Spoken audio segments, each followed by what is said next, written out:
Welcome to this side of the internet again. I'm really excited to show off my new series of work logs for my new big cosplay in the progress. Now this is my own design of the Pokemon Infernape from Pokemon, so let's go! When I first started making this cosplay, I decided to start off with the wig. I wanted that to be the main focus of his flame hair. Now I started grafting different wefts from different wigs and putting them onto these little foam bases I tried to make like cartoon flames. I tried working on this wig about 3 times and I just eventually commissioned it, and I think that was the right way to go. So, no worries there. Now, I started making this cosplay about a couple years ago, and I made these cool armor pieces that I'm probably not going to use in the final product, but I wanted to show off the work I had done before I just started anew. Now, when it comes to this cosplay, it is mostly foam work, and I am way more comfortable in the areas of fabrics than foams. So I went to the person I trust the most with foam work, and that's Kamui Cosplay and her website. I got some great patterns for some armor pieces that I feel like would work for my cosplay, and it was really easy to download them and print them off and to start cutting. Now when printing, I made a slight mistake and I printed them on both sides of the paper, but eventually it worked out, thankfully. Now, when it comes to making a big armor piece, it takes a lot of just cutting and tracing and cutting and tracing. Now, when cutting out these pieces, make sure you cut out these little itty bitty dips in them to make sure you can trace those and make sure everything lines up properly. Now it's time to break out the foam! Like I said, it takes a lot of just tracing over and over again, because not only do you trace out the pieces once or twice, most of the time you trace these pieces about 4 to 6 times because they're all on a fold and have to match up with each other. I watched a lot of YouTube videos during this time, and overall I went through 2 whole rolls of foam. Now, seeing those little dips that I talked about before on the sheet itself, those are where the pieces are going to match up.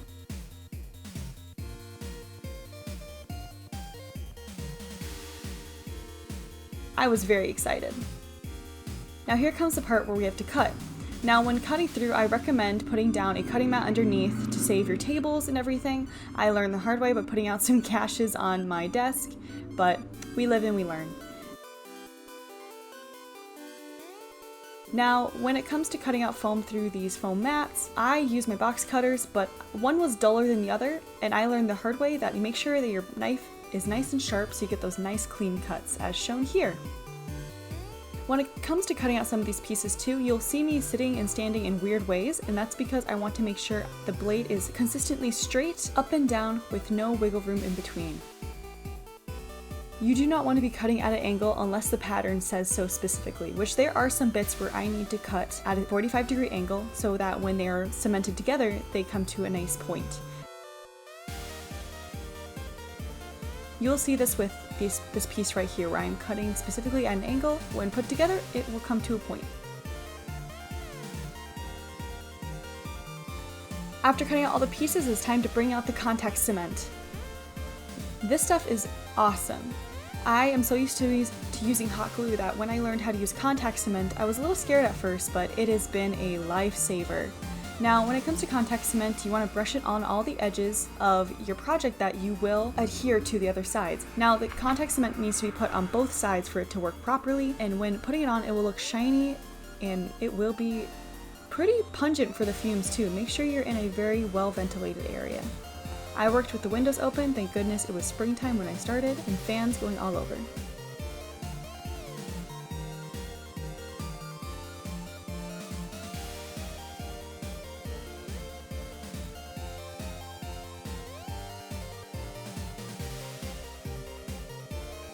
After letting the contact cement dry for a bit, the shininess will go away and it'll have this nice tacky texture to it. Now this is the point where we're going to start pressing them together and they will solidify. Now I sped up this video over 400% because I spent time making sure that all the seams lined up and there was no cracks, and I really recommend you do the same. It is not a process you want to rush because as soon as the edges meet, they are stuck there forever. There are some times where I can quickly stretch it apart and put it back together, but for the most part, once you solidify it, it is there. It is a wonderful, wonderful material to work with, but you want to make sure that you are not rushing the process because in the end, you might need to make a new one afterwards.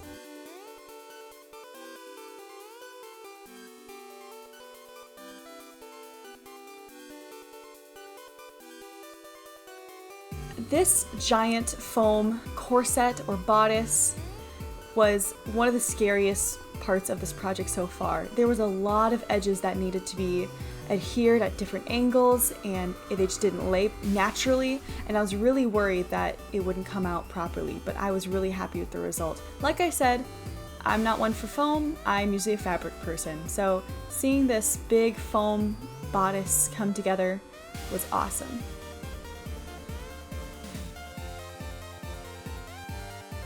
Now there are some little gaps in the seams, like such as by the breast area and in the middle, but overall I'm really happy with it, and thank goodness they're going to be covered up by other materials. Speaking of other materials, it's time to work with the foam clay. Foam clay is something I've used very briefly before but didn't have much experience with, so this project I used a lot of it to coat the bodice and to coat the shoulder plates. I had a lot of worries about working with it, but overall it was really fun and I'm really happy with the results. It is very much Play-Doh-like, and it is easy to mold and roll around and bring into the shape that you want. So when putting it on the breastplate, I wanted to make Infernape's little swirls that he has around his body. So I rolled it out into thin coils, and then I started to wrap it around the breast area of my chest plate. After that, I started to mush it down and hopefully try to smooth it out around the areas.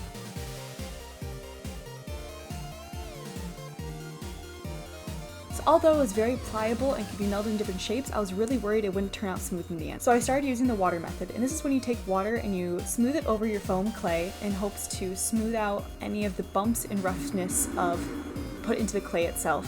And this was a true trust the process moment, because I really didn't see any great progress until the very end when it all dried. And after a quick water break, it is time to start on the detailing. I started by going onto Google and getting some free PNGs of the fire emblems from Pokemon, and I cut them out in different sizes and I started to trace them out onto kids' craft foam. And these would be put over the armor in different places to really accentuate that, you know, he's a fire Pokemon. Using my trusty craft knives and scissors, I cut them all out, and it was time to put them around the areas. Besides these being a main feature along with the resin gems I'll make in different parts, I wanted some little extra details put on, so I made small little triangles to put all around the armor to give it a little more depth and detail and texture.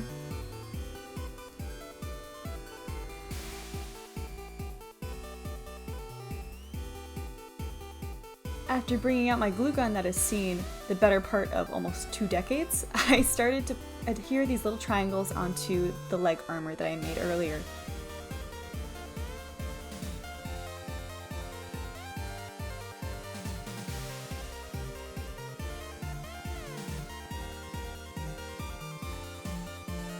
Bit by bit, it started to come together, and I left some room for the resin gems for the very end. I checked in on my shoulder armor, which I did the same process I did for the chest armor as far as rolling out coils and smoothing them out, and it looked awesome. Now this is where I'm going to end this work log for now, for I have a good chunk of the base armor done, put together, and some of the detailing started. Next time I will be painting and priming, and I'm really excited to show that process. But thank you so much for checking this out, and I cannot wait for you to see what I've got next time. As always, I want to give a huge shout out to my patrons for supporting me over there, and that would be King Egg Cos and Iron Photos. Thank you so much, and we'll check you guys out next time. Bye!